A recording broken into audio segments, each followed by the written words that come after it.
Stogesi, Adagala Beatrice Kahai, Abdi Kamis Shome. I vote yes. Jeho Fatuma Abdi.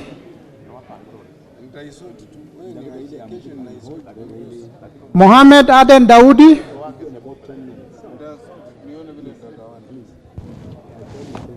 Sane Ibrahim Abdi. I vote no. Ado Mohamed Aden.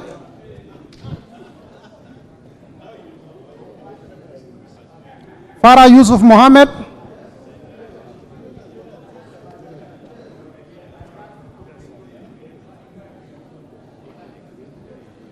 Wanyonyi Martin Pepela.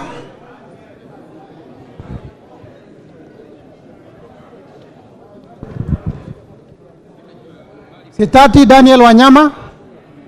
Vote no. Mogaka Stephen.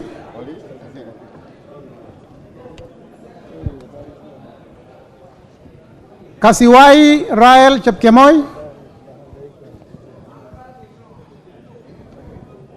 I vote no. Wetangula Timothy.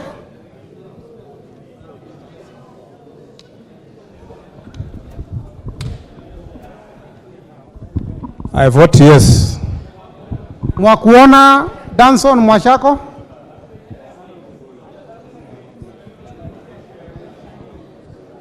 Basil Robert Ngui.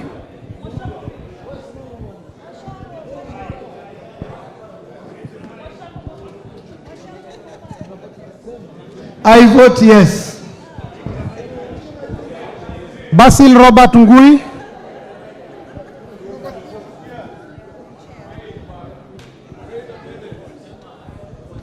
I vote yes. Ali Abdisirat Khalif. Chege Sabina Wanjiro. Dena Joseph Amisi. I vote no. Aaron Suleka Ulbale. Ikiara Dorothy Mudhoni. Iraya Joseph Wainaina. I vote no. Kosgei Jackson Kipkemoi.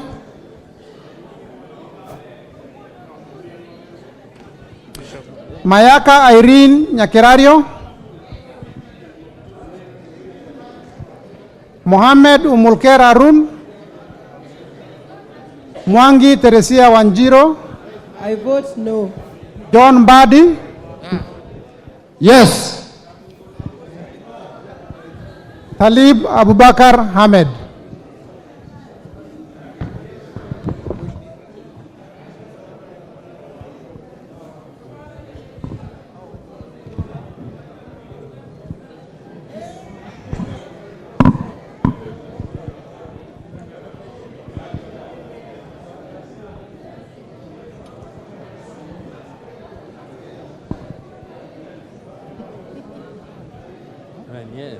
Ni hivyo imeisha. Ndio kanini last.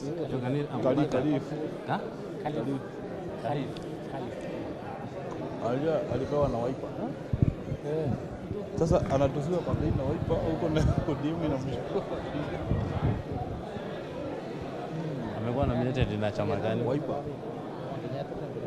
Si yule mnyang'anyi wa Ruto anasema Mombasa.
Well, tallying on the voting for clause 24 is currently underway.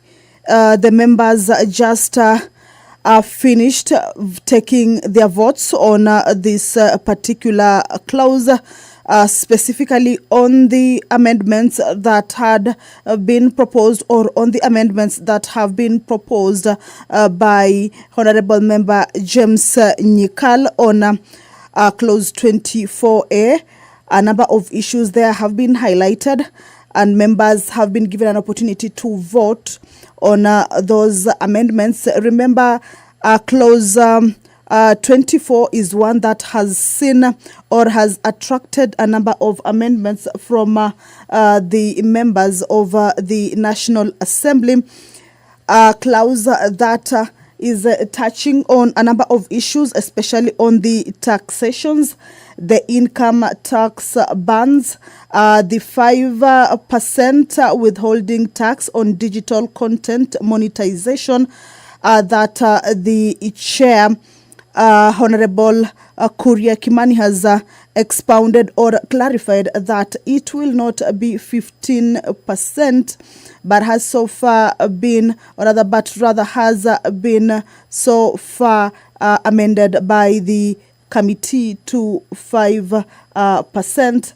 Issues also coming up on the tax bans, where members raised a concern on the 30%, with a number of them indicating that the 35% should be over for the over 1 million earners.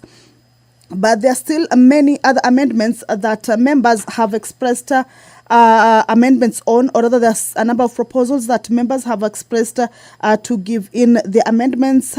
Honorable Atandi is among the members who earlier on, the chair, Honorable Gladys Boss, had called out their names. There is Honorable Mbui, Honorable Waluke, Honorable Olwoch, who earlier on had indicated that they would be having amendments on this bill. Of course, depending on what part of this particular bill. But currently, the tallying on this vote is on the amendment that has been proposed by the Honorable Member James Nyikal. On the tax rates, the member had indicated that the committee, or rather the proposal, we go back to the act as that has not proposed any increase, or rather that the tax remains at 30%, and that there should be no increase. That is part of the amendments that the honorable member had indicated on that particular clause. But bear in mind that this clause has up to paragraph, there is articles, clause A, article A, there is B, there is C, there is D, and there is E, where members will be fronting their different amendments with regards to what part of this clause they want amended. For instance, we could look at clause 24A, that proposes the deletion of subparagraph 1 and substituting thereof the following new subparagraph, that by deleting paragraph 1 and substituting therefore the new following paragraph, that the individual rates of tax shall be from 288,000 10%, from 100,000 25%, from 5 million 612 be 30%, and from 3,600 from 3,632.5. But this evening we got yet another amendment from the chair that has introduced the taxation at 35% to be from 9,600,000 on all income over 9,600 to be taxed at 35%. So there are a number of amendments on each of these paragraphs or on each of these articles in clause 24, and members will have time. Remember, this is one of the clauses that the speaker earlier on had indicated that members could have or rather could have proposals being given out. Clause 24 was one of those clauses, and this is what is currently going on: proposals or amendments being given out by members, and the House will be voting on each member's amendments. Remember, the bill has the amendments or the proposals by the committee, and whether the amendments by the committee will override the amendments by the individual members is yet to be seen, but they will all be given a chance to be voted on, just as we have seen on the amendment by Honorable James Nicol. So if you're just joining us, is that the tallying on the voting for clause 24 as proposed by James Nicol, Honorable Member James Nicol, is underway. And once the tallying is completed, then the chair will read out the voting outcome. But what is happening is that members have been considering the clauses in this bill from clause number 2 all the way to clause number 24 now. Just to take you back, is that clause number 2 is one of the clauses that saw the House go into division and voted through a roll call with the those or rather with those who voted yes getting a total number of 189, and those who were opposing getting or rather those who were opposing getting 189, and those who were for it getting a total number of 87, and had 3 absentions. Then we also had clause 10, which also saw the House go into division, and the votes outcome was that those who voted yes were 194, and those who voted no were 79. And clause 24 is yet another clause that has seen the members go into division, and that is just part of the amendments that have been proposed by the members. Of course, once we are done with this tallying, we will be seeing a number of amendments that will be fronted by various members, and at the end of it all, the members will be getting to vote on the amendments that have been proposed by the members. Remember, this is the Committee of the Whole House, a division on clause 24 of the Finance Bill.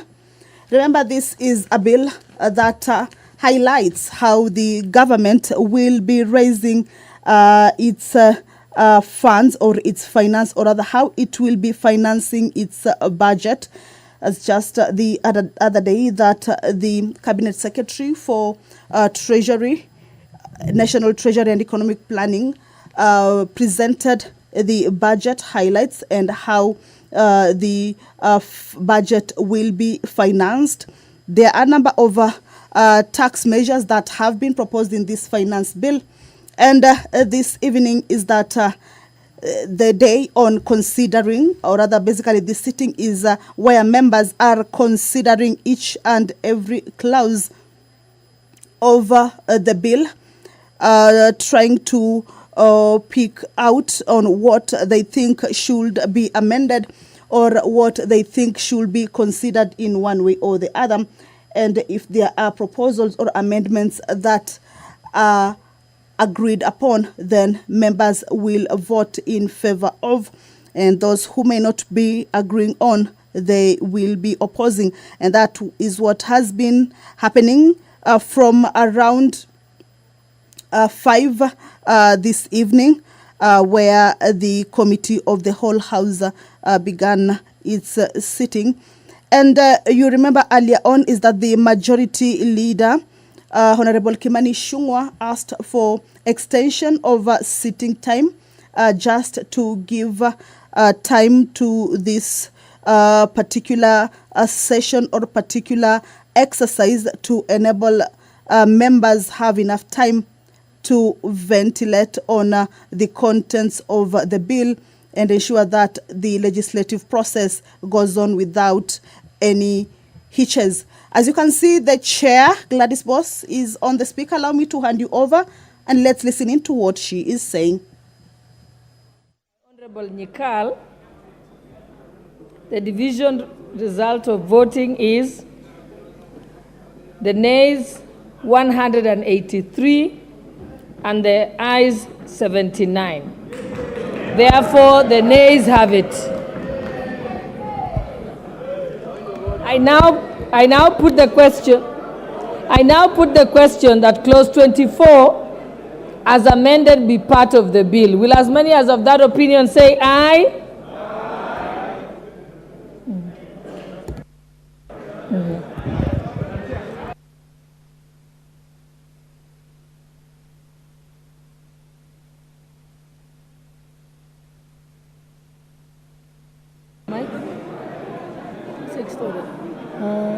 We are still on the 24, eh?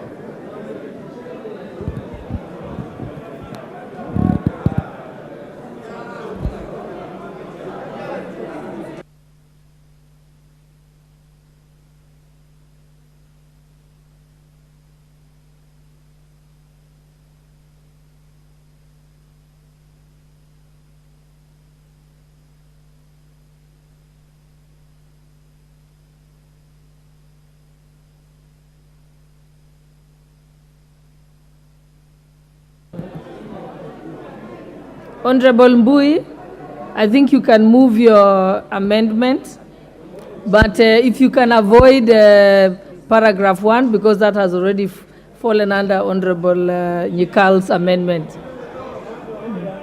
Oh, sorry. Please open the doors. Yeah. Yeah. Honorable Mbui, you may proceed. Thank you, Chair. My proposals were, I think, 4 of them. First one was deleting subparagraph 1, which is the one that you've alluded to of the pay-as-you-earn tax rates.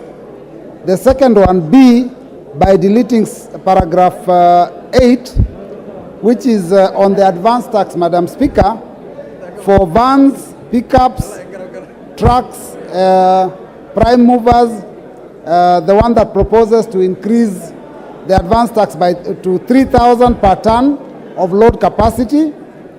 The other proposal I had, Madam Speaker, was to delete subparagraph 9, which also proposes an advance tax for saloons, station wagons, minibuses, buses, coaches to 100 shillings per passenger capacity.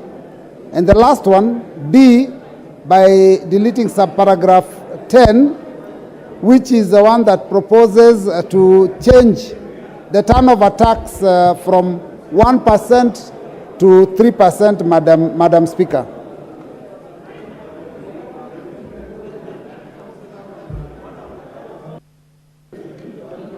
Leader of Minority.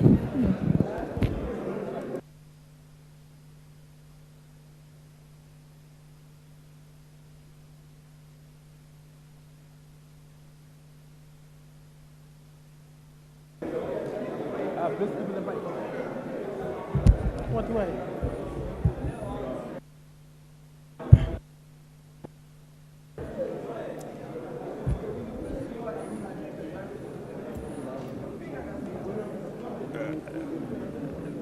Do I proceed?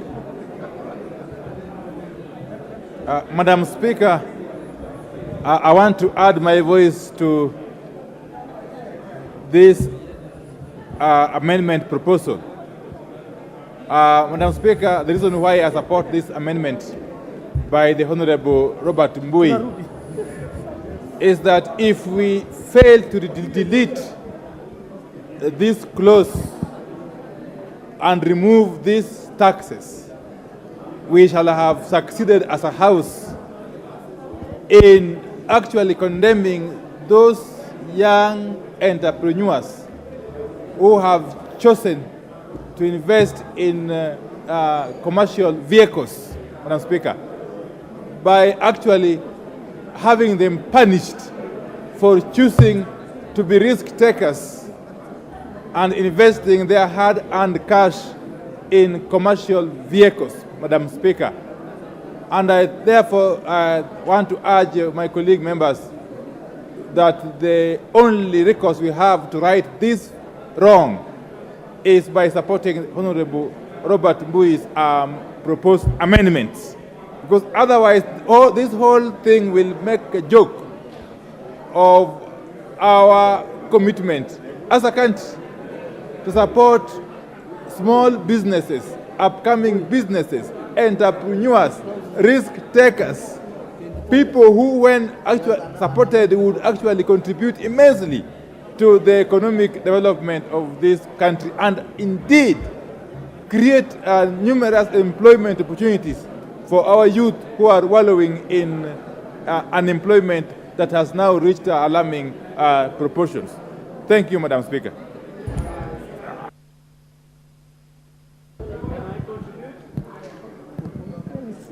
Trying to see if there's someone else who hasn't contributed.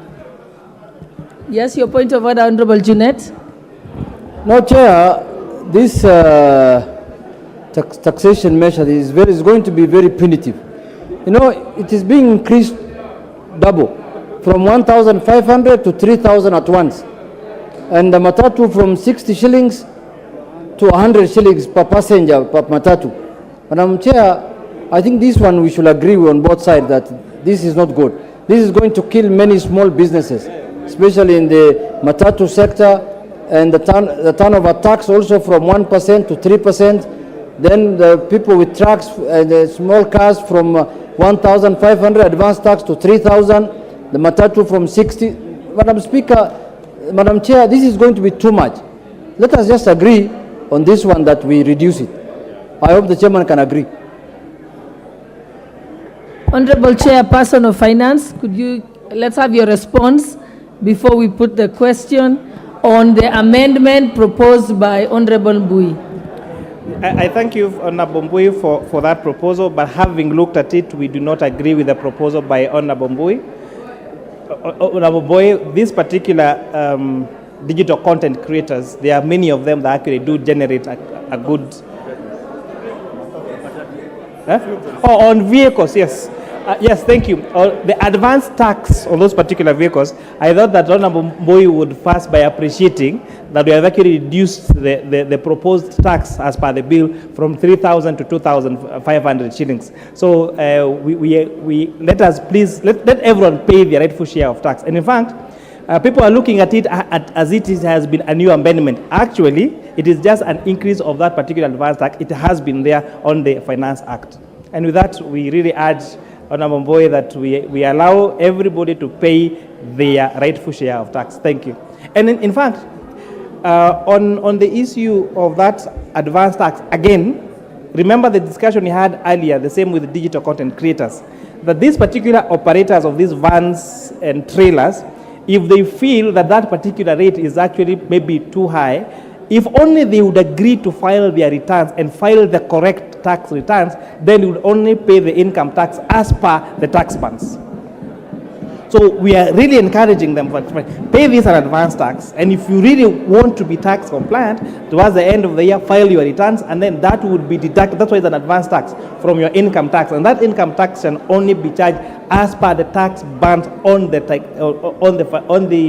act. the rate of turnover tax, that we are we're not really increasing it from 1.5% to 3%. Because remember, this House in the last Parliament did approve the turnover tax to be 3%. The reduction from 3% to 1.5% came as a measure to help our businesses during COVID time. So it was just a precautionary measure during COVID time to help these particular businesses. And now that we all agree that COVID is behind us, we encourage them to pay that 1.5%, that 3%, sorry. And again, if they feel, because this particular tax is a tax on turnover and not necessarily a tax on profit, the same logic. Towards the end of the year, if they only file their returns, then they will be allowed to deduct this particular tax that you've paid, and they are going to pay their taxes as per the income, as per the tax band in the Finance Act. Thank you. Leader of Majority. Honorable Speaker, Madam Chair, let me say, one, we need to understand that this is an advance tax. Just the literal meaning in English of an advance is an advance payment, is not a final tax. Therefore, whatever quantum you pay, if at the end of your financial year you do your annual income tax returns and you realize you have overpaid, you get a credit with KRA. Therefore, Honorable Speaker, I would really implore the Honorable Robert Mbui to drop this amendment and allow us to progress. We don't even need to go into a vote on this, Honorable Speaker. And I implore my good friend Robert, and you know Robert is a good teacher. He understands the literal meaning of the word advance, that you pay in advance. It's very simple. You pay in advance, but it is not your final tax. At the end of the financial year, by June 30th, like now at the end of this month, if you are a transporter like myself, I will still do my annual returns. And should I find that the advance tax I paid is below what I ought to pay as income tax, you are required to top that up and pay to KRA. If I find during my returns that I overpaid, I get a credit. And the earlier you pay tax matters, the better. Even the Holy Book in the Bible says, give unto Caesar what belongs unto Caesar.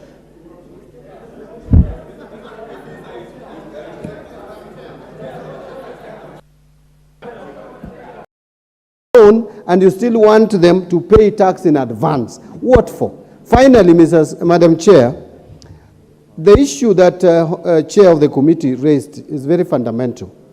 First, is wrong on the percentages. It's not 1.5, it is 1%. It's not 1.5. And again, we are talking about who? Mama Mboga to go and file returns? To wait? The kiosk, those who are selling sweets on the sides of the road, to go and pay, to go and file tax returns? Even administratively, it is very difficult. Madam Chair, if this House can be considerate to the downtrodden, if we can make amendments to at least exclude some of our payments like per diem, which we have successfully done here, and Mama Mboga in this out there, the hustler, the ones you are addressing in our public rallies, I hope hustlers are watching how they were deceived, how they were duped by Kenya Kwanza. No one cares about them. Let them pay advance tax. But I support Honorable Mbui's amendment. Leader of Majority, your point of order. Honorable Speaker is overtaken since the Honorable CPA John Buddy has sat, although it is good because you allowed us to ventilate on the issues here and not to pontificate on our political stance, because we also have that option, Honorable Speaker. But it's also good to inform the Honorable John Buddy, and he's an accountant, though a junior accountant in terms of professional qualification. By age, I know he's older than me, but in terms of qualifying as a CPA, he knows I qualified when I was still a student at the university, when I was a junior finance officer. And he knows there's something in accounting called a prepayment. And what he's saying that government is borrowing from people, it is not government borrowing. It is simply taxpayers being asked to make a prepayment of what they owe. to the taxpayer. When you are a rich man, like Mani Shongo or Junet Muhammad, who is running a fleet of vehicles in Isli, just like I run my own fleet of vehicles in Kikuyu. Rich men like me and Junet, we pay advance tax because we owe it to the people of Kenya. We owe it to the hustler nation to pay our taxes in advance so that children of hustlers can be able to get capitation for day secondary school and junior secondary, Honorable Speaker. And therefore, Honorable Speaker, I once again oppose the amendment by Robert Mbui again, and we all oppose. Okay, thank you, members. We said we are giving 2 chances only to the people who want to respond to it, so that we can move to there is still an amendment on this particular point. We are going to move to Honorable Olwatch, and you will have a chance to ventilate again on this issue. Honorable Junet, you're the only one I'm giving a chance, and we can move to put the question. Madam Chair, you see, when we are legislating here, we are legislating here for all Kenyans, whether you are rich, whether you are poor, whether you are middle level, whether you are downtrodden, whatever you are. Madam Chair, you can only be sure of how much tax you need to pay after you do an assessment on your books. Madam Chair, what Honorable Mbadi is saying is true. This is a borrowing from the people. Government is telling you pay us in advance, then later when you assess your taxes and you are supposed to pay this much, then you can deduct from your books. You can say, oh, I had already advanced to you this much. But Madam Chair, what we are opposed to and why we are supporting Honorable Mbui's amendment is that the rate is very high. It was just 1,500 shillings. He increased it to 3,000, but now reduced it to 2,500. Why can't it just remain at 1,500? Because what has changed in the Kenyan pockets? Kenyans are as poor as they were when COVID was there. Kenyans are as poor as 2021. Madam Chair, let us be considerate to Kenyans, Madam Chair. And we are fighting for the hustlers, the people who brought you to power. We are not fighting for our people. We are fighting for your people. We are fighting for these hustlers who gave you power. Yeah, thank you, members. I think we ventilated sufficiently on this particular point. It's coming again under Honorable Olwatch. So now let's put the question. It's clause 24, yeah? Yeah, I now put the question that clause 24 be amended as proposed by Honorable Mbui. Will as many as of that opinion say, will as many as of the contrary opinion say nay? Nay. The nays have it. Honorable Olwatch. Honorable Olwatch. You may move your amendment. Thank you, Madam Chair. Thank you, Madam Chair. And I stand to move amendments on page 623 on the clause 28, in particular, subparagraph B. 24, in particular, subparagraph B, and seeking to amend clause 7. And the justification for this, Madam Speaker, is that this tax, which is put at 5% and which was dropped from 15%, literally targets the very people whom we are calling the hustlers. Madam Speaker, the content creators, the ones that we seek to remove or ask to pay the 5%, are not the sort of persons that my good friend, Honorable KJ, refers to as professionals. It takes quite some time to develop content. And content creation, even after you have been able to develop, takes time before you get to the next content, and to take away 5% from you, from this hustler, from that person whom we have set digital corners and ICT hubs in Mathare and everywhere, to take away 5% from them 5% is to impoverish these people and to put them in a situation where during these hard economic times, during these times when the economy is struggling, as we all admit that it is struggling, we ought to have staggered this and put them in a band in which we are able to say that people who are earning below 500,000 on content creation ought to have been exempt. So that we begin by saying, if you're making money on digital content beyond 500,000 to 1 million, you pay X amount. If you're making digital content, like my good friend Jalash, and you're earning 3 million from digital content, then you're able to pay X amount. But to put a blanket figure on that person in my constituency in Mathare, who makes 50,000 on a content, 100,000 on a content, and has to wait for another 3 months to be able to develop content to earn another money, is punitive at a time when the economy is struggling, and this hits at the very core, at the very heart of the hustler nation. And so I'm trying to persuade us that we drop this particular and exempt the people that are affected by this. I move on, Madam Chair.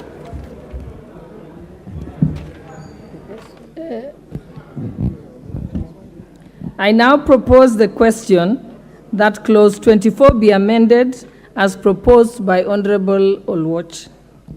I will give a chance to leader of minority, and then I'll come to you, Babula. We have to go to order of seniority. Let your leader go first. Now, Madam Chair, I just want to support this proposed amendment by Honorable Olwach for the simple reason that we have got no justification whatsoever to punish young, talented Kenyans who are basically making a living out of their own creativity, Madam Chair. I think if we are to be fair to the youth of this country, what this House should do in one accord is to support this amendment by Honorable Olwach. Because otherwise, how will the youth ever get a chance to prosper, Madam Chair? And they are investing. They are investing in content creation, Madam Chair. And yet, we are proposing a tax regime that is going actually to run them out of business, Madam Chair. So I think if we really mean well for the youth of this country, this is such a time that we must stand on our feet. We must stand firm as a House and say yes to Olwach's amendment. Thank you, Madam Chair. Honorable Babu Owino. Thank you very much, Madam Speaker. Suda, let's finish with Babu Owino first. Thank you very much, Madam Speaker. On the issue of content creation, Madam Speaker, these are people who are very poor, Madam Speaker. The Kenya Kwanza government campaigned on a platform of bottom up. Did this bottom up meaning stealing money from the bottom and feeding the up? Madam Speaker, the content creators, for them to earn a living, somebody must have viewership of around 3 million for this person to earn 10,000 Kenya shillings. Madam Speaker, is this really fair, Madam Speaker, to punish Kenyans? Because number one, the Kenya Kwanza government promised 1 million jobs within the first year. They never delivered. They're already punishing poor Kenyans. Number two, Madam Speaker, the same content creators who are getting jobs on their own are also being punished for creating jobs for themselves. Madam Speaker, if you must lie to people, then lie like a priest. How did a priest lie? Madam Speaker, a story is told of a priest who was crossing a border, going to another country. When the priest was walking, Madam Speaker, they were supposed to go where they were going to be checked. Honorable Babu Owino, we are not supposed to be debating. You should be either supporting the amendment. Yes. So this is not a debate. Yes. Proceed and wind up. Give him the mic. Can use the next one. Madam Speaker, what I'm going to say is in line to support the amendment by Honorable Olwach. That is why I'm bringing it from far. I know some of us here might not understand what I'm trying to say. So if I finish that story, it is an appendage of my conclusion in supporting Honorable Oluoj's amendment, Madam Speaker. Thank you. So, Thank you. Honorable Bensouda, and then we can move to put the question. that is very unfair, Honorable Madam Bensouda. Speaker. Let me just The finish floor. my sub. Okay. I thought you had finished, Honorable Babu. Madam Speaker, it is very unfair because I'm the only member that you are trying to cut short, Madam Speaker. Let me just finish it in support of the amendment. So a story is told. I said, Madam Speaker, if you must lie, you lie like a priest. A story is told of a priest who was going to cross a border to another country. Then this priest was accompanied by another lady. So the lady held something that she needed to declare before crossing the border. Then the lady decided to put this item into the priest's pocket. Reaching where they were supposed to declare, Madam Speaker, the security asked the priest, "What do you have to declare?" Then the priest said, "From my belt upwards, I have nothing to declare." Then the security officer asked the priest, "What about from your belt downwards?" Then the priest said, "From my belt downwards, I have something precious to ladies." So the question is, and he was led to pass. Thank you, Honorable Babu. You have completed your, because you're debating again instead of talking about the amendments. Yes, thank you. Okay. Thank you. Honorable Bensouda. Thank you so much, Honorable Speaker. I rise to support the amendments by Honorable Oluoj on content creation exemption. And I want to say this as a member of the Committee for Communication, Innovation and Information. It is unfair to start imagining imposing tax on what we have not achieved as a country in digitalizing socio-economic empowerment for the youths, which is an opportunity for their job creation. Madam Speaker, I rise to support the amendments because in the first place, even the proposal in provision of the Ajira technology in the constituencies has not been measured to be effective. Madam Speaker, I rise to support that even the content creators are struggling and the small space that they've secured within the market, they are fighting to get that to sell the commodities or to ensure that other aspects are done. The same government has not laid out the framework to ascertain the level of achievement and success in digitalizing and providing for the Ajira. Some of them are struggling with bundles and internet. Madam Speaker, I support the content creators must not be subjected to this tax. At other amendment places, we must consider all the facts which are relevant. Let us stop pretending, let us not tax everything and go by the support, the proposal of Honorable Oluoj. I support. I'll give a chance to the chairperson of ICT committee, Honorable KJ.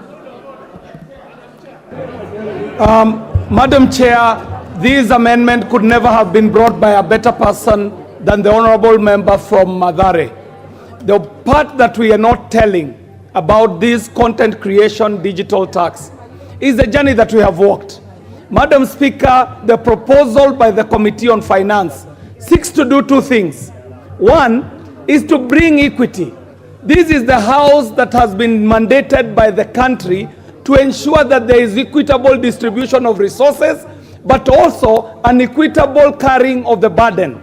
Madam Speaker, every profession in this country pays tax, Madam Speaker. Every profession is taxed at a certain rate. The journey that we have walked, Madam Speaker, in the time when, from when the proposal was made, is that this tax has actually been reduced from an up of 15% to where we are now at 5%. And the argument we made, we who are concerned about the real content creator, the argument was that they cannot be inequitably taxed.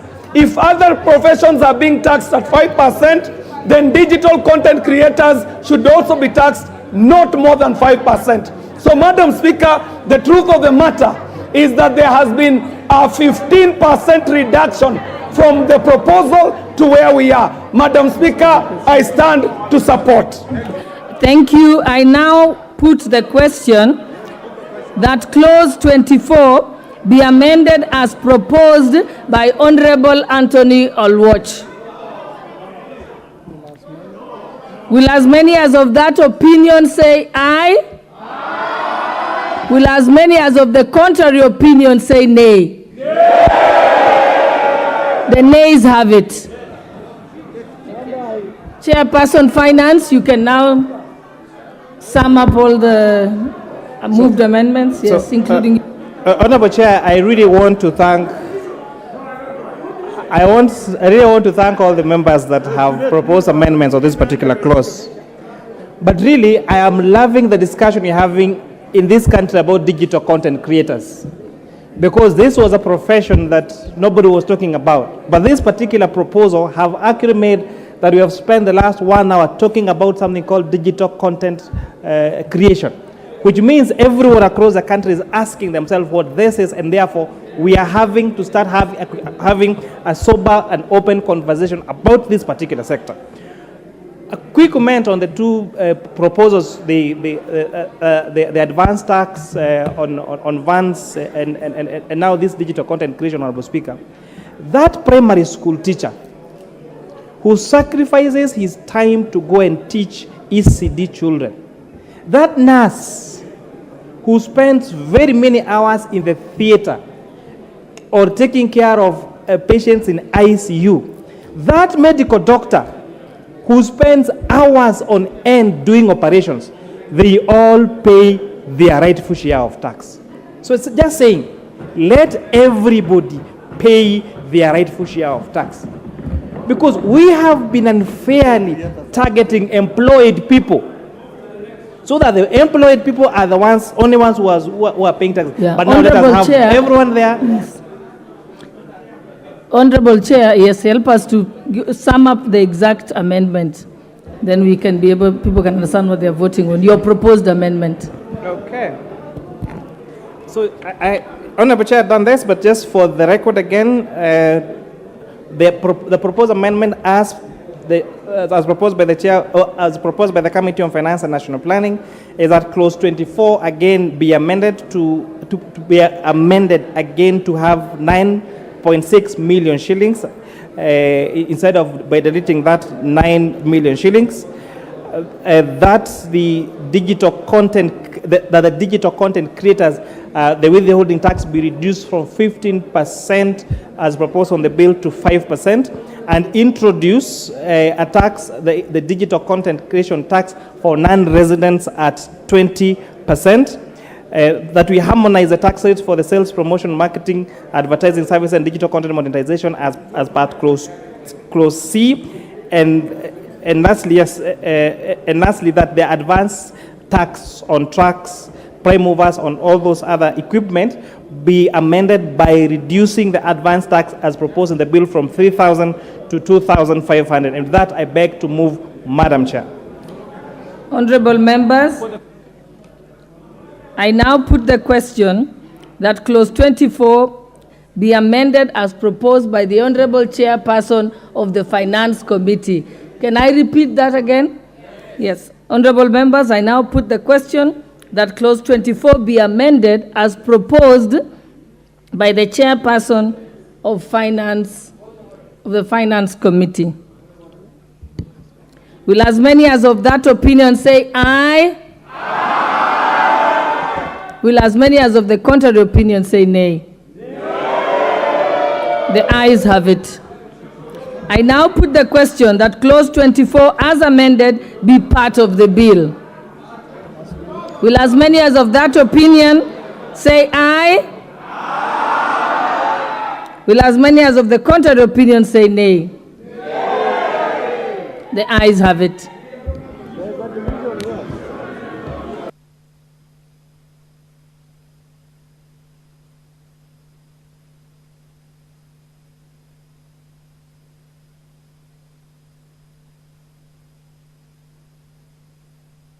I see, do we have the numbers, Sergeant Adams? There's the numbers? Okay.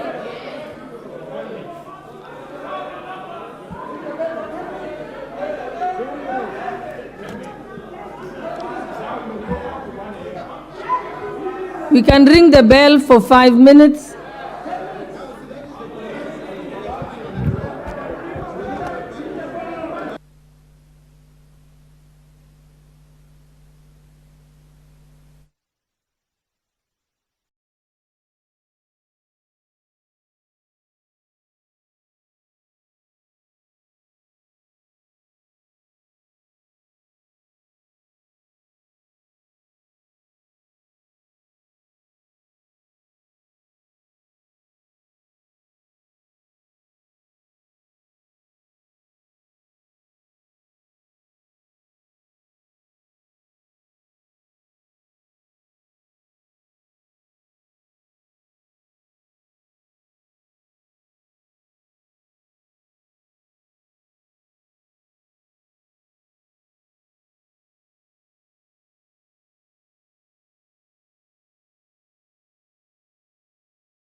Well, that is the division bell currently underway.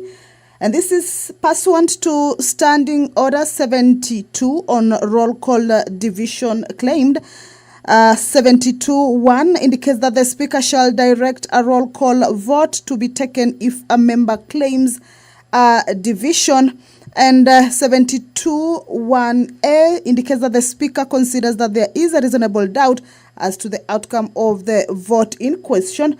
This is after the ayes outweighed the nays, but there is a member who called for division, or rather who claimed for division, and that is what has led to this division bell on clause 24. This time round is on clause 24 in its entirety. Remember earlier on the division bell or the roll call that was underway was on an amendment that has been proposed by Honorable Member James Nikal, and we have seen two other members coming up to give their proposed amendments. That is Honorable Robert Mbui and Honorable Anthony Oluoch on various sections of this clause 24.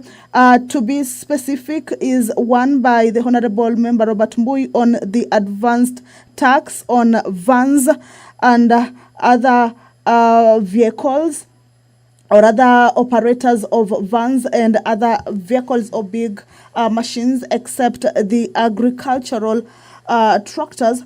And yet also we have seen Anthony Oluoch, Honorable Member Anthony Oluoch, also giving an amendment on 24B on the taxation on digital content creators, where he proposed that the 5% be scrapped altogether, and that these people be exempt from the 5% withholding tax.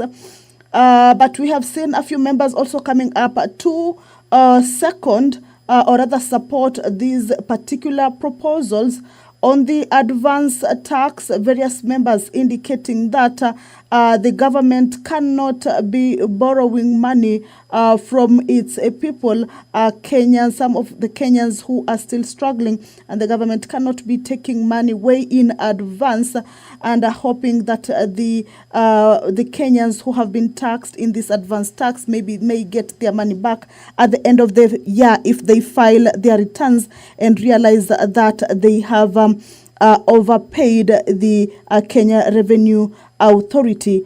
This is after the committee proposed the tax be increased, or rather be put at 2,500. The chair indicating that, or rather the chair of, this is Honorable Kimani Kuria, indicating that there was a reduction of that particular tax, that's advance tax, to 1.5%, but this was during the COVID period when the economic times were harsh, and that basically now it has just been increased to 2,500 instead of 3,000. So that is one of the amendments that has been proposed by Robert Mbui in the clause 24, with Honorable Anton Oluoch proposing that the hustlers who are in the digital content creation industry or creative industry be exempt of the 5% withholding tax, with members rising to support that particular amendment by the Honorable Member. However, there is the member, Honorable Member John Kerry, who stood opposing that particular amendment of exempting these content creators, saying that there has to be equity, that in every profession, each and every individual pays tax at a certain rate, and thereby exempting these people in this particular profession not to pay the 5% tax will not be equity, or rather will not be considering the equity aspect in all the professions where each and every Kenya works and pays a certain rate of tax.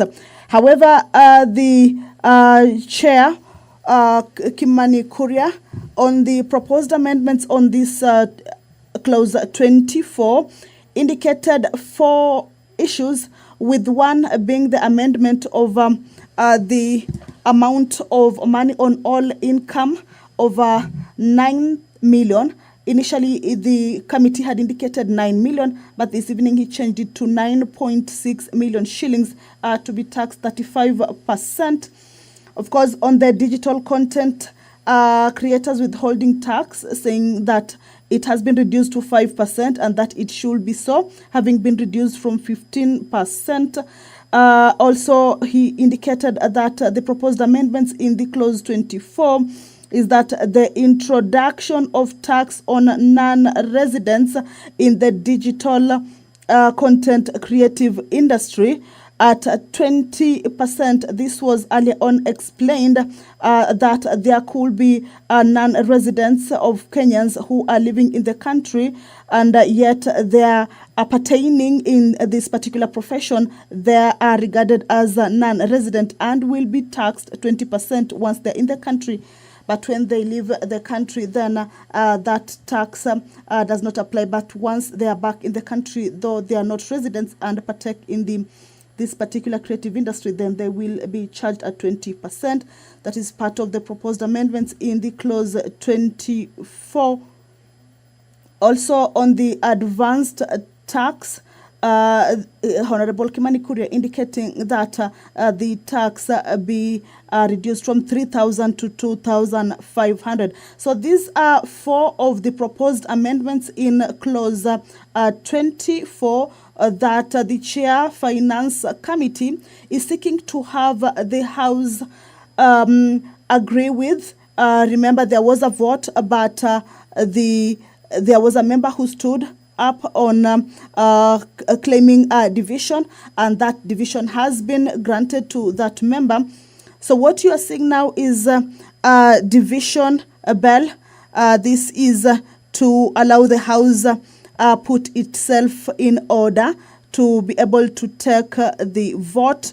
Remember, the vote is a roll call, so each member will be called out by their name and indicate their position on these 4 proposals in the clause 24. And at the end of it, then the chair will give the outcome of the vote. Clause 24 will become the 3rd clause in this bill to get into division and go into the roll call division division way. Remember earlier on they had proposed the electronic voting, but it failed to work, so they resorted to the roll call division. So this will be the 3rd clause going that way. And of course, at the end of it, we will see which side carries the day. The 2 clauses, clause 2 and clause 10, which also went the roll call way division, we saw the Kenya Kwanza side taking the day on some of the amendments that had been proposed by the opposition side, but were not agreed on. So I understand they have started voting. Allow me to hand you over to the live broadcast of the voting on the clause 24. Wamboka Nelson. Wambilianga Catherine. Yakubu Ado. Komingoi Kibet Kirui. Omanyo Catherine. Mwale Nicholas Tindi. Oyula Joseph. Mwiridhania Rindikiri. Kirima Moses. Chimbwa Omar Mwinyi. Koech Victor Kipngetich. Baraza Patrick Simiu.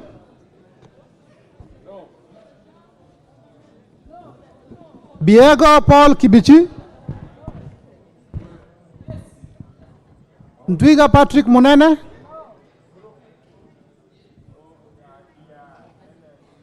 Mahalim Farah. Elashi Beatrice. Waweru John Kiarie. Sirma Musa. Welia Adan Keinan. Caroline Jeptong Elechai. Gadhiru Mejadong Benjamin. Ongili Babu Owino.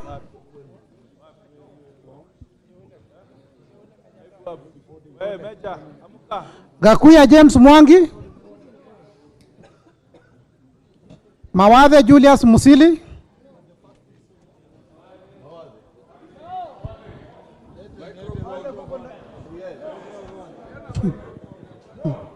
Mwenje Mark Samuel. Daboen Pamela Njoki. Lelmengit Joseph Omboko Milemba. Kipiegon Johanna. Robert Pukoze. Yakub Farah Sala. Oundo Wilberforce.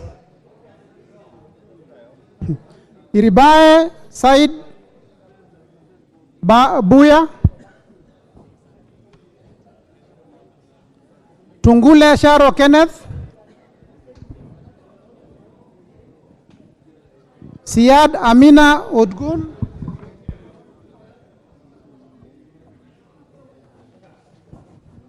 Baro Deko Mohamed. Guyo Ali Wario. Muriu Wakili Edward. Kururia Elijah Njore.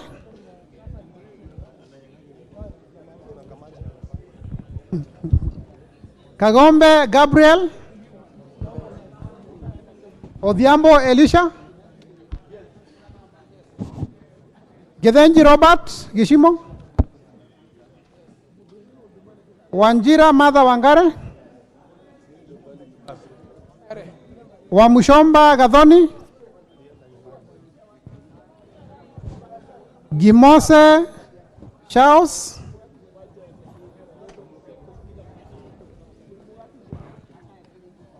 Osogo Bensuda, Kaluma George Peter, Karido Kiili Daniel, Manaiba Julius Taitumu, Mwirigi John Paul, Abdi Ali, Shinali Bernard Masaka, Bonaya Mumina Golo, Lomwa Joseph Samal, Tubi Bidu Mohammed, Badibadi Twalib, Ndongo George Koimburi, Omashukuru James, Obara Eve Akinyi,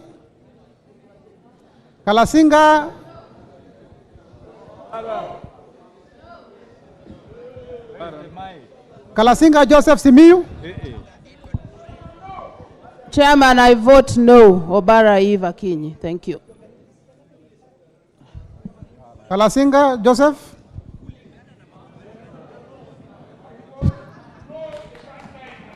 Titus Lote.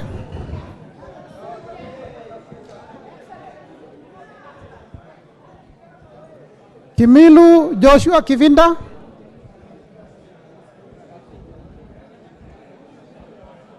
Sankaire Lea Sopato.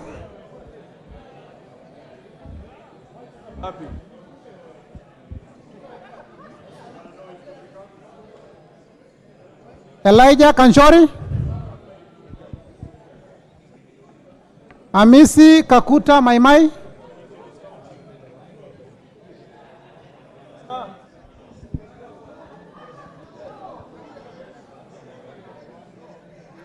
Nguro Onesmus Ngogoyo, Sakimba Parachina, Risa Sunkuya George, Muhanda Elsie, Katana Paul Kaindi, Hassan Abdi Yusuf,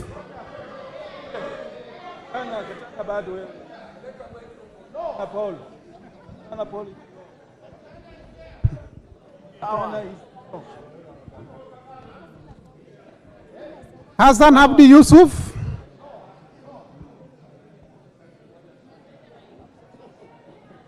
Juguna Chege. I vote yes. Makali John Okwisia, Kiungi Peter Irongo, Muli Fabian Hule, Samuel Moroto Shumel, Sudi Oscar,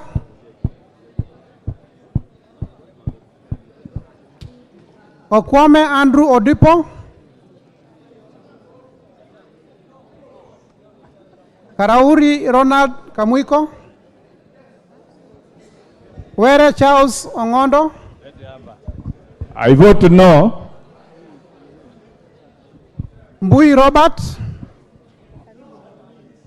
Korir Adams Kipsanai,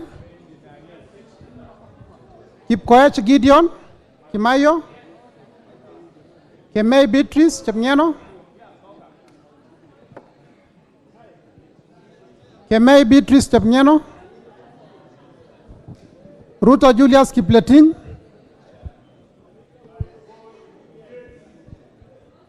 Wangaya Christopher Aseka, Wanjiko John Njuguna, Waithaka John Mashua, Muratha Ann Wanjiko,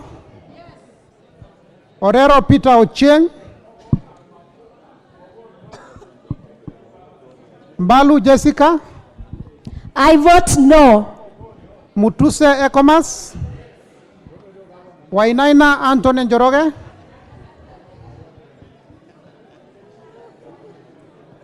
Wainaina Anthony Njoroge, Munyoro Joseph Kamau, Nyoro Samson Dindi,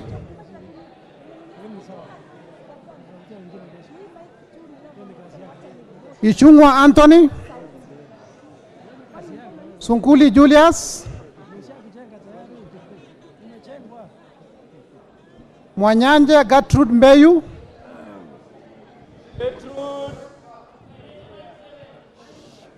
Baya Owen, I, Gertrude Mbeyu Mwanyanje, I vote no to digital content creators, my youth from Kilifi. Nasema no. Baya Owen,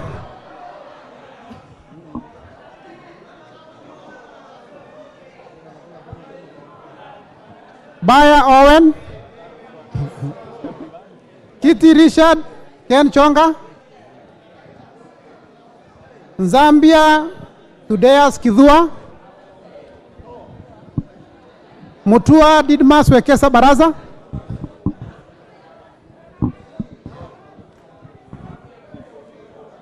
Bisau Morris Kakai,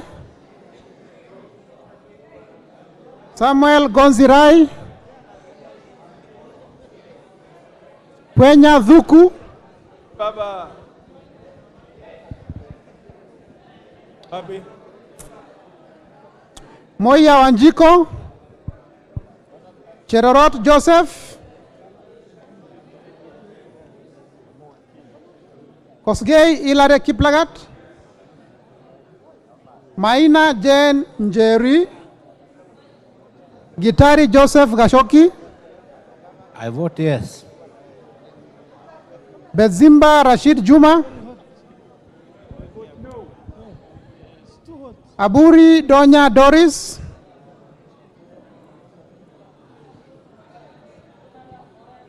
Busia Ruth,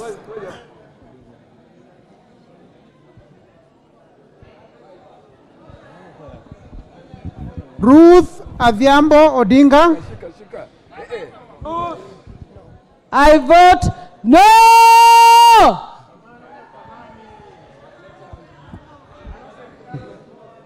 Oron Joshua Odongo, I vote no. Ahmed Shabir, Buya Rosa Akinyi, Kasalu Irene Mudhoni,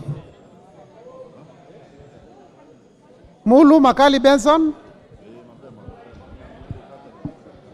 Mbai Nimrod Mbithuka, Mboni David Mwalika, Nyamai Resho Kaki, Nyenze Edith, Mokaya Nyakundi,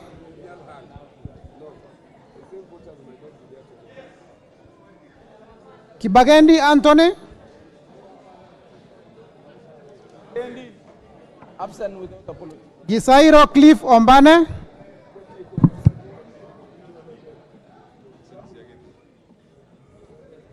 Yegon Brighton, Kiprono Mutai Alfred, Yes. Yes. Brighton, yes.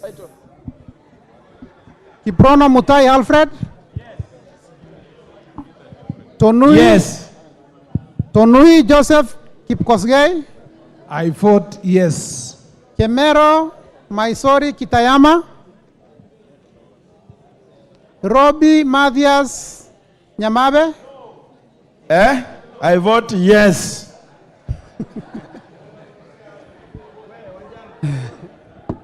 Masito Fatuma Amisi, Wanyonyi Ferdinand Kevin, Abdurrahman Mohamed Abdi, Mohamed Abdi Kadir Hussein, Kagiri Jane Wangeshi, Kionjori Festus Mwangi, I vote yes. Korere Sara Paulata, Karani Stephen Washira, Lekuton Joseph, Marubu Monica Mudhoni, Pobo Ruweida Mohamed, Moirori Mudama Stanley, Kothe Felix Odiwor, Kaangara Joseph Mboro, I vote yes. Mboko Mishi Juma Hamisi, I vote no to stand with the youth of this country on digital content creation. Mugabe Innocent Maino, Shege John Kirago, Akuja Protasewesit, I vote yes. Oyugi Dick Maungu, Nabii Nabwera,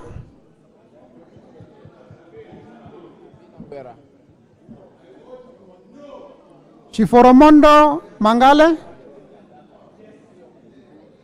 Mukwana Titus Kamala, Mbiuki Jafet Kareke, Kamene Joyce, Mule Caleb Mutiso,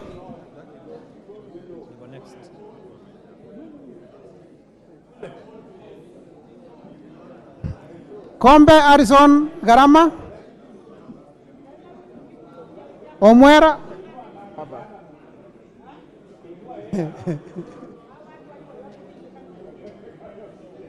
Omwera George Aladwa, I vote no. Kiamba Suzanne Ndunge, Mumo Rose Museo, Injendi Moses Malulu, Mnyazi Amina Lora, Abdullahi Amina Laura no hapa. Abdullahi Bashir Sheikh, Sheikh Umul Khair Kasim, Abdirahman Mohammed, I vote no. Haro Abdul Ibrahim, Yusuf Hadan Haji,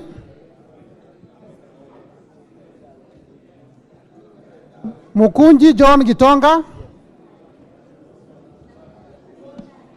Happy.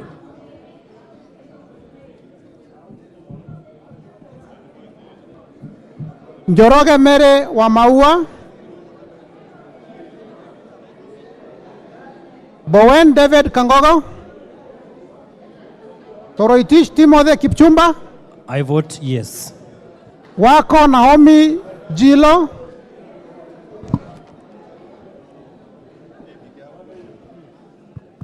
Mwalio Joshua Mbithi, Odanga Geoffrey Mahoa, Oluoch Anthony Tom,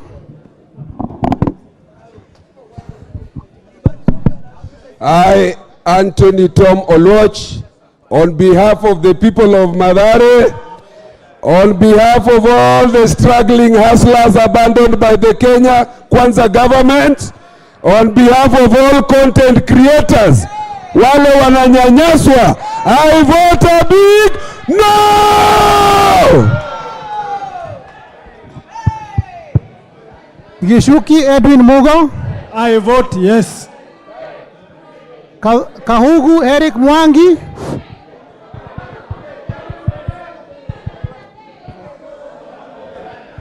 Tandaza Kasim Sawa,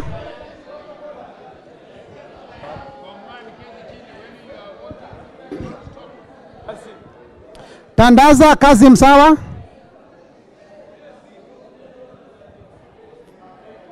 Domba. Na Bulindo Peter Oscar.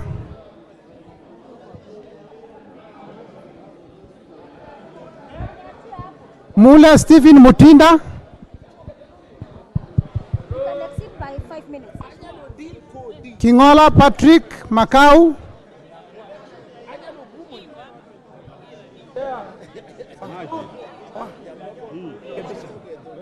Jamaa, wewe umesoma nani wewe? Umesoma Odinga?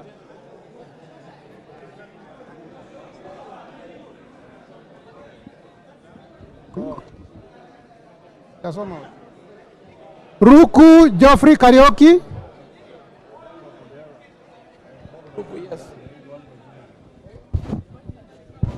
Nebat Bernard Morioki. Mali umetoa Mungu na najua. Nzioka Erastus Kivazu.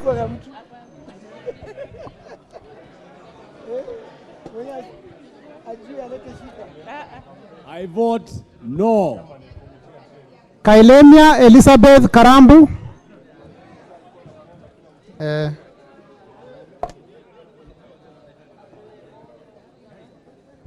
Mohamed Fatuma Zainabu.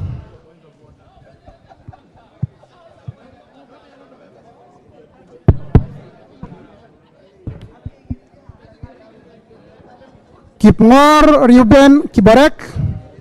I vote yes. Barto Phyllis Jepkemoy. Kimani Francis Kuria.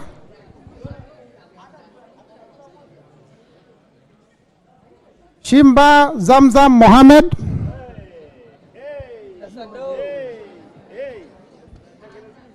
Kwa niaba ya wanasanaa kutoka Mombasa, watoto mliowanyima kazi na leo Zakayo anaingia kwa mfuko yao, mimi na vote no.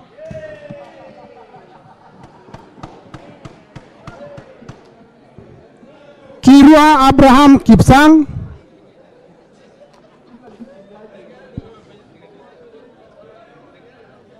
Jaldesa Guyo Wako. Bader Salim Faisal. Chesebe Fred Kapondi. Oyo James Onyango. Gishoi Kagushia John. I vote yes. Salasia Peter Kalerwa.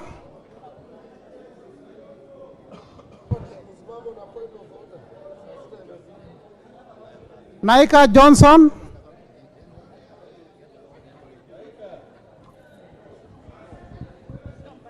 Naika Johnson. I vote no. Maina Betty Njeri. Maina Betty Njeri.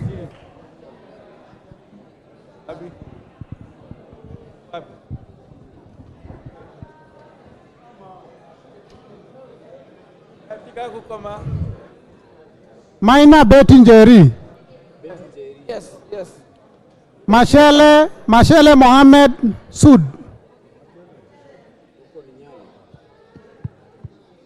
Musau Vincent Musioka. Shake Peter Mbogo.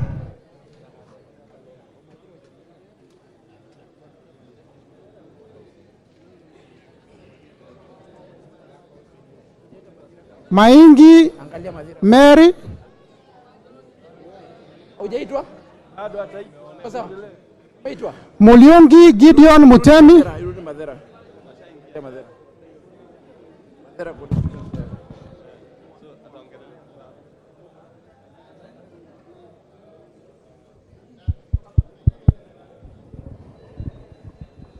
Kaungu Eric Mwangi.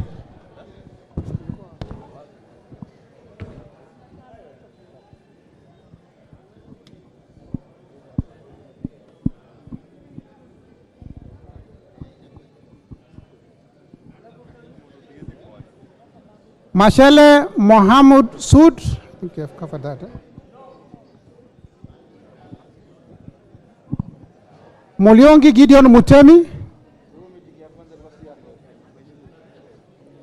Nzengu Paul Musimi, Nguna Charles Ngusia, Pasaris Esther Mudhoni,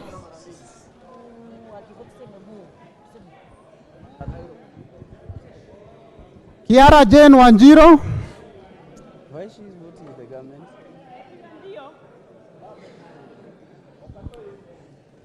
Shelule Liza Chepkorir, Gikaria David,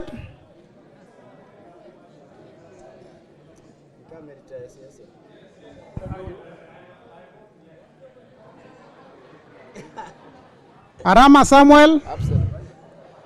Mulanya Geoffrey Ekesa,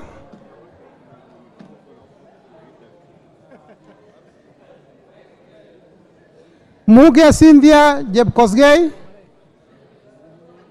Kitur Bernard Kibor, Tonkei Rebecca Nonaishi, Aramat Lemanken,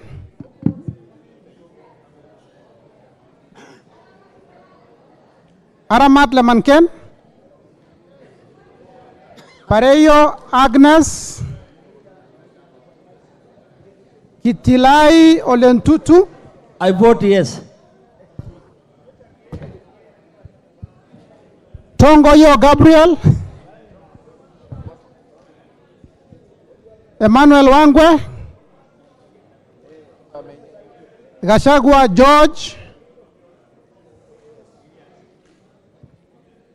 Owino Martin Peters, George Masharia Karaoke, Chepkwony Charity Kadhambi, Guyo Athi Wario, Abdul Rahim Daud, Nyamoko Joach, Owor Joshua Aduma, Mohammed Ali, Mongina Jerusha,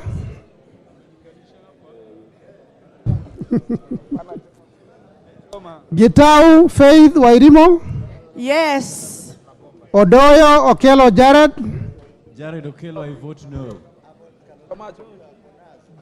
Janda Zahir, Safi kiongozi. Manduku Daniel Ogoka, Odege Tomboya, Washira Rahab Mukami, Kami mashinani. Madenge Duncan Maina,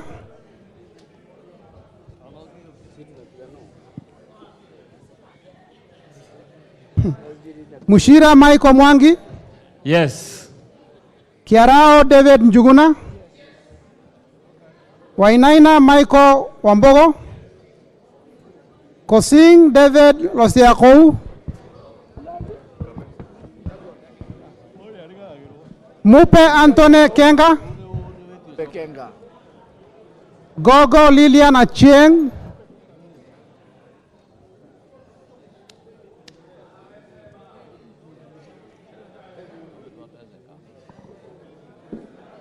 Gogo Lilian Achieng, Watu wanatafuta kura wanatuchukua. I vote no. Amolo Paul Otiende, Shebor Paul Kibet, Paul Abor, Yes, Paul. Mwafrika Augustine,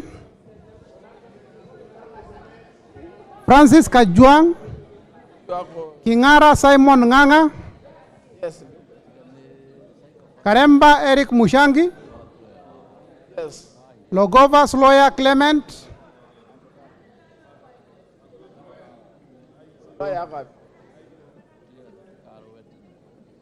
Luyai Caleb Amisi, Raso Dido Ali, Lengrus Pauline, Lentoi Johnny Jackson Lekumontare, Letipila Dominic Eli, Lesuda Josephine Naisula, Nikal James Wambura, Ikana Frederick Lusuli, Odor Christine Ombaka, Lochakapong Peter, Kemei Justice Kipsang, John Waluke. I vote yes. Yes. Sigei Frances Kipiegon.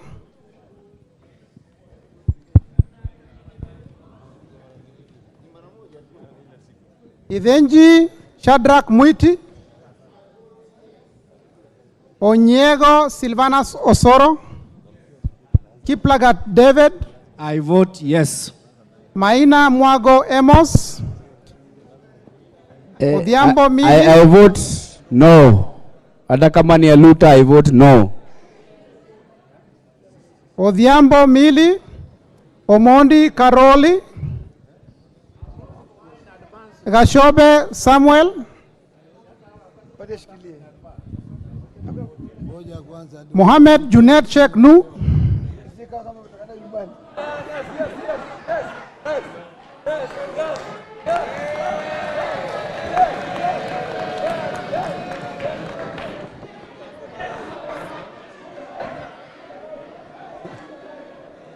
Yes. Umego, yes. Masara Peter Francis. I vote no. Mizigi Lydia Aika Mnene. Yes. Abdullahi Amina Dika.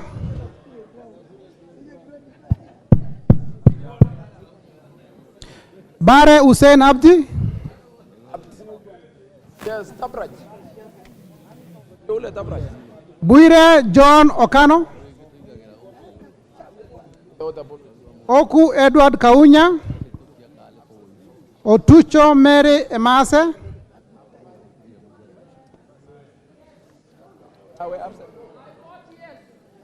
Mwangi Geoffrey Wandeto. I vote yes. Murugara George Gitonga. Nduyo Susan Ngugi. Nganga Alice Wamboi.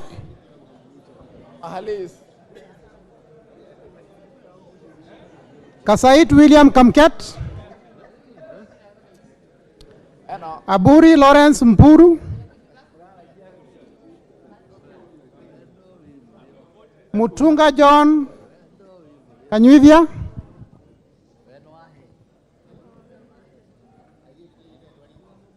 Kipbiwot Julius Meli. Yes. Shikati John Murumba. Siyoi Lilian Shebet. Sitienei Janet. Nyetit Cecilia Asinyen. Nyetit ako pale, ngoja mwisho. Ule pale, ule nyuma. Amusha, hapo.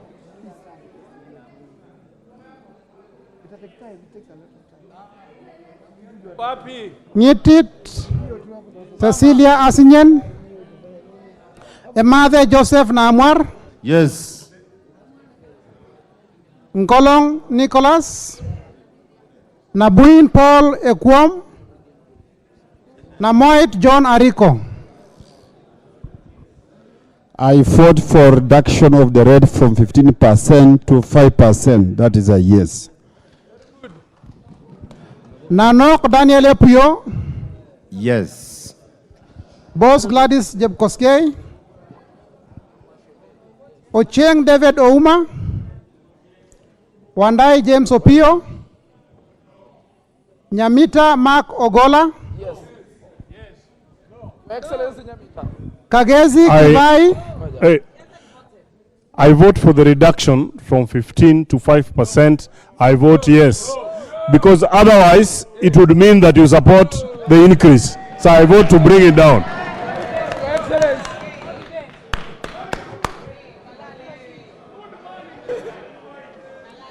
Kagezi Kivai Ernest Ogesi.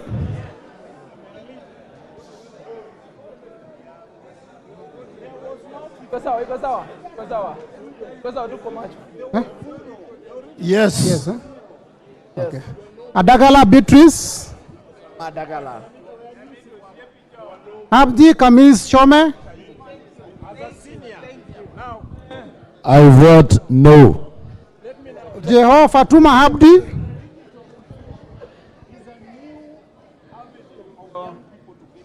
Mohammed Aden Daudi. Sane Ibrahim.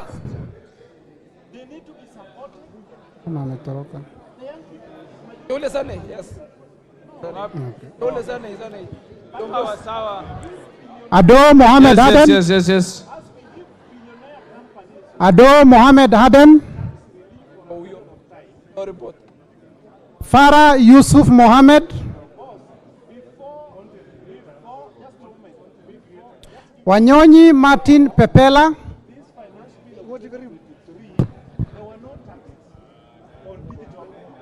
Sitati Daniel Wanyama.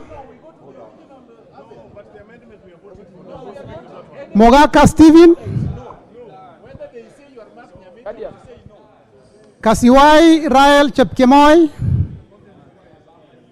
Yes. Wetangula Timothy Wanyonyi. No report. Mwakuona Danson Mwashako. I vote no. Basil Robert Ngui.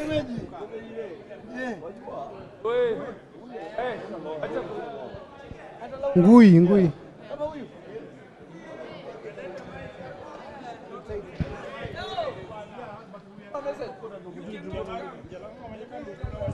On behalf of myself and people of Viata and the young people, I vote no. Ali Abdisirat Khalif. I vote yes. Chege Sabina Wanjiro. Denar Joseph Amisi.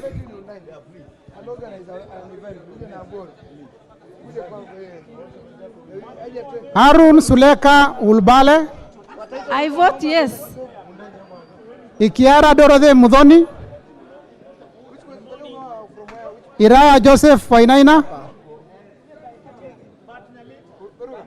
Kosgei Jackson Kipkemoi. Yes.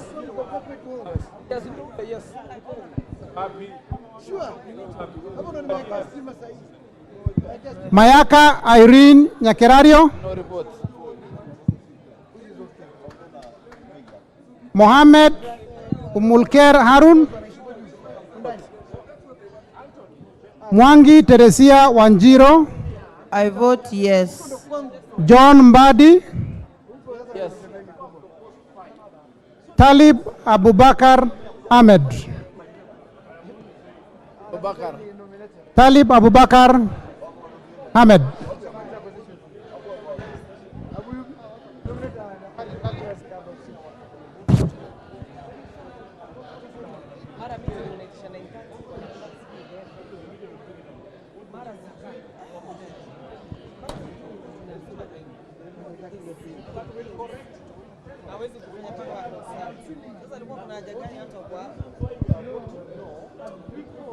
Sabu.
I thought we should open the bus, but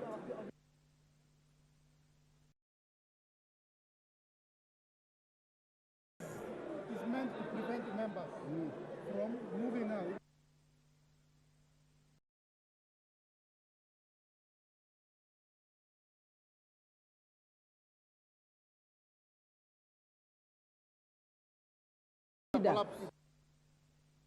Order, members.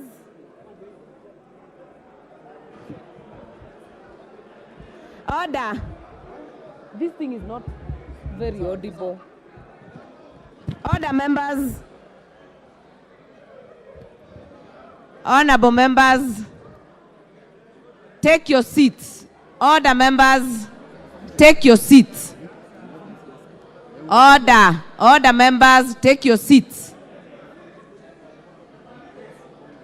Order. Order, honorable members, take your seats.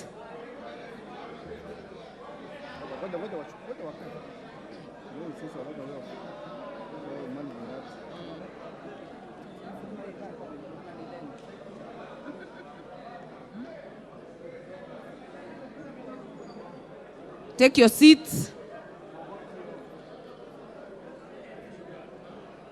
Tulia. Order. Honorable Masara, take your seats. Members at the bar, take your seats.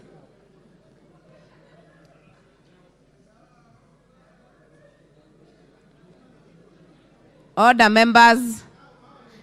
Mheshimiwa Benzimba, nangoja ukae chini. Mheshimiwa Roko, take your seat.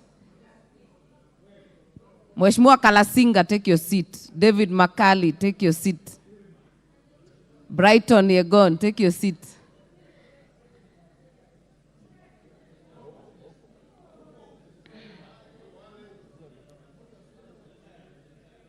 Order, members. Mheshimiwa Sirma, take your seat.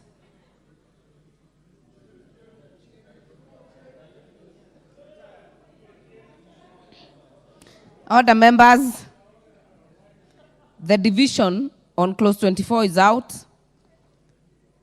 The numbers are as follows. Manual voting, 171 ayes versus 66 nays. Therefore, the ayes have it.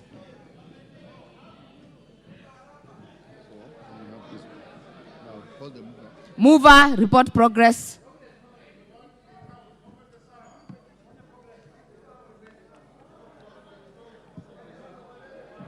Microphone. Give the chair finance.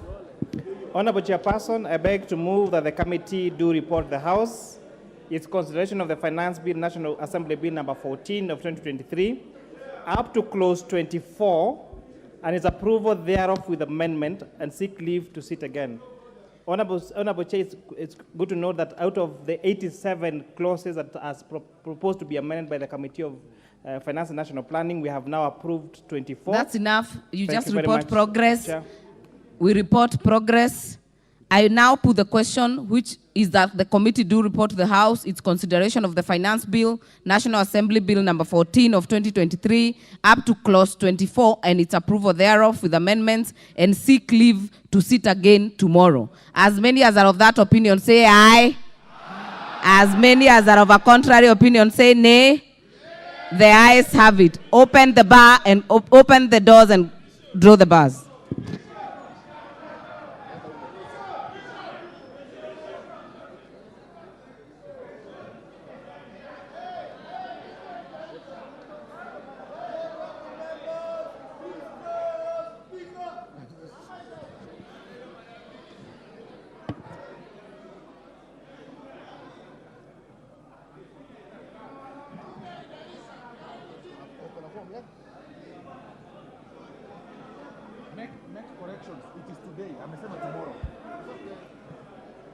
Order, honorable members.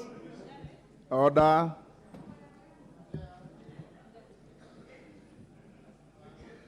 The House is still in session, honorable members. Take your seats. Committee Chair. Thank you, Mr. Speaker. Honorable Speaker, I beg to report that the Committee of the Whole House has considered the Finance Bill, National Assembly Bill number 14 of 2023 up to clause 24 and approved the same with amendments and seek leave to sit again. Thank you. Tomorrow. Today. And seek leave to sit again later today, Mr. Speaker. Today. Yes, mover. Honorable Speaker, I beg to move that the House do agree with the committee in the said report, and I request the Vice Chairperson, Honorable Ambassador Langat, to second the motion for agreement with the report of the Committee of the Whole House.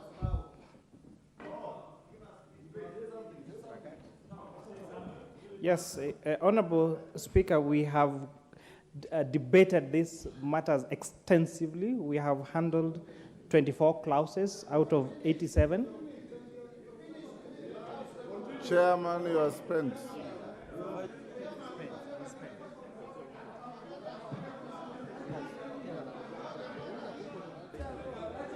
Right. Divisions. No. Yes, Langat? Ordinarily, you just bow. Thank you, honorable members. Order. Honorable members, I propose the question, which is that the House do agree with the committee in the said report. I confirm that we have the requisite quorum. I'll now put the question, which is that the House do agree with the committee in the said report. As members of that opinion say aye. Aye. Will those of the contrary opinion say nay? No. The ayes have it. Order, honorable members. Honorable members, for our colleagues who are probably first-timers, we did direct that we'll sit up to midnight. You notice it is now 12:45. This is not a violation of the standing orders, because Standing Order 35 reads as follows. If at the time appointed for the interruption of business, which was midnight, a division is in progress or a question is being put from the chair and a division results immediately thereon, such interruption shall be deferred until after the declaration of the numbers and the result of the division. So after midnight, if we were in division, even if you went on up to 4 a.m., it will remain legitimate. Pardon? You had already done so. Thank you, Honorable Mbadi. Honorable members, you may be upstanding.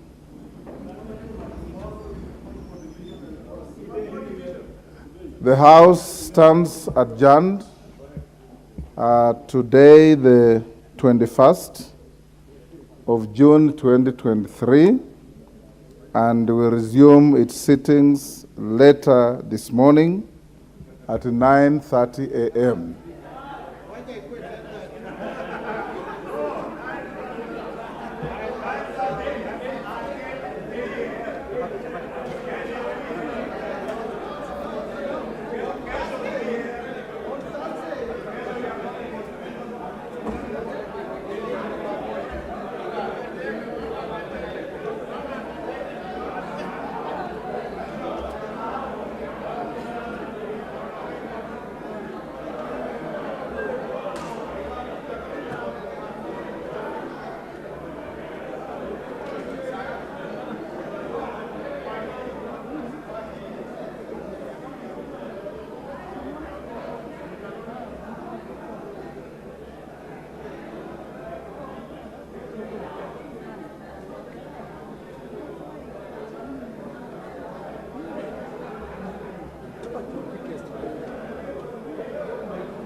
Ini